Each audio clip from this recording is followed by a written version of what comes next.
All those who are sponsoring Biafra live in mansions and have kids abroad. Good morning, everyone, and thank you for tuning in and listening to this channel that we got to hear this morning. As a headline for this morning says that those sponsoring Biafra live in mansions and have kids abroad. Well, the agitation for the actualization of the sovereign state of Biafra has taken a new dimension since the new leader of the struggle, Mr. Kanu, declared readiness to fight all the way. Kanu subsequently launched a radio station, Radio Biafra, where he served as the managing editor till he was reportedly arrested by Nigerian Secret Police, the Department of State Services (DSS).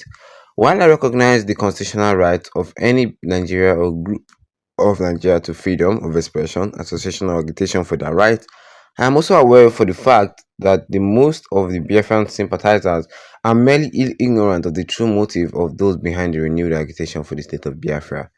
Those who send your young ones to the streets in the name of Biafra are mostly corrupt and criminal-minded, chilling in the air-conditioned mansions and riding in supercars with their children and family members studying or living abroad. And yet they take advantage of our sad economic situation and poverty, of which their greed and corrupt practice contributed immensely to this too. And they send your young ones into the street to cause troubles and disrupt economic activities.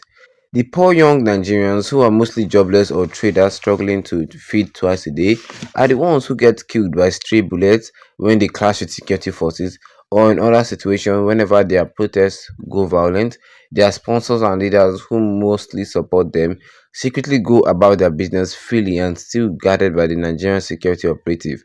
If peradventure anything goes wrong and their agitation turns to any form of a war, their sponsors all have international passports with multiple visas plus adequate bank account balance enough to fly them out of Nigeria with their families, leaving same innocent young Nigerians to suffer it alone in the long run.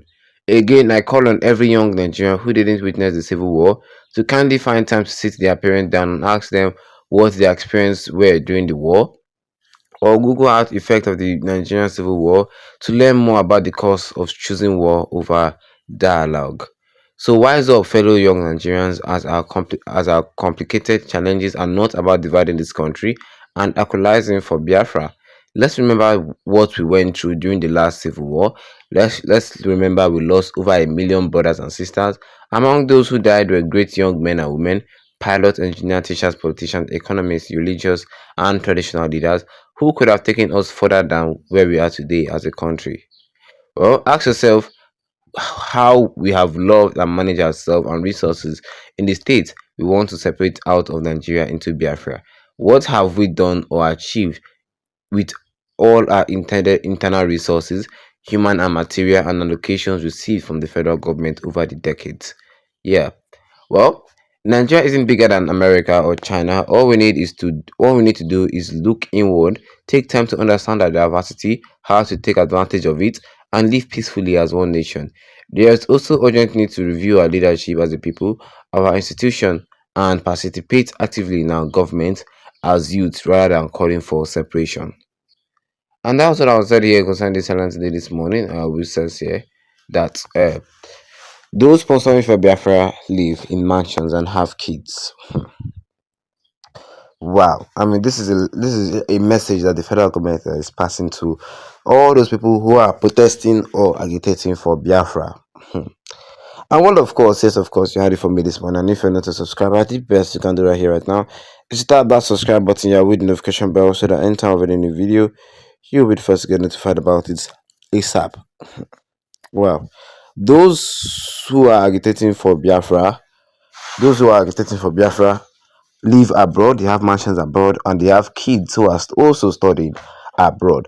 I mean, the federal government is telling all these young people who were not even around during the Biafra war, but that you see them on the street agitating for Biafra, doing this, doing that, doing that. The federal government feel that, I mean, all those people should actually know the truth that all the people who are sponsoring you to go for protest, they live abroad, though.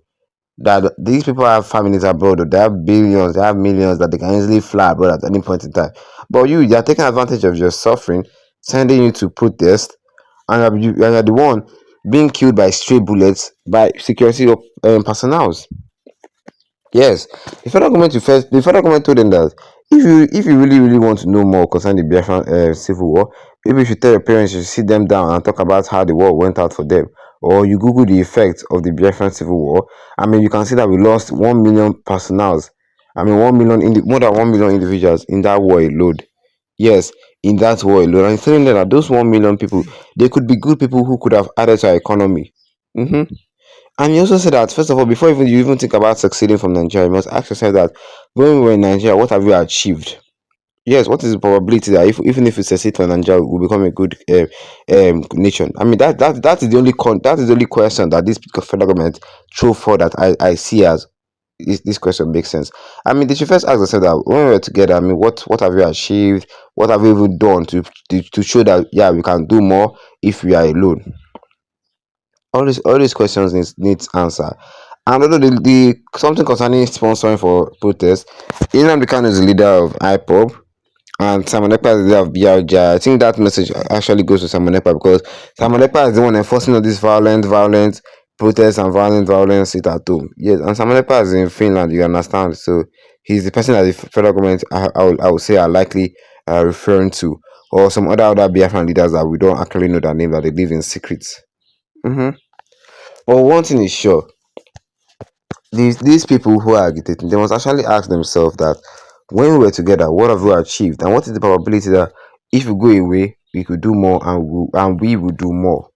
Because it's not easy starting from a $0 economy all the way to millions of $1 billion economy. Because if Biafra even comes to actualization now, believe me, a lot of Biafran are saying that if Biafra comes to actualization now, what you guys don't know, that we'll start from scratch first. Like, we all know that Nigeria as a whole is a $350 billion economy. Like, Nigeria GDP is 350 billion economy. So we'll start from zero. Then we have to build ourselves, build cities, do this, do that, do this, do that, do that, to become to become, you understand, this. I mean, America did not just happen overnight, like, you understand, America did not just happen overnight, no. So that's why he said that Nigeria is not as big as China or America, but we must think deep. We must use our diversity as something good, not something bad for us. What do you guys think? Tell me. Drop your comments in the comment section, and don't forget to leave a like on this video.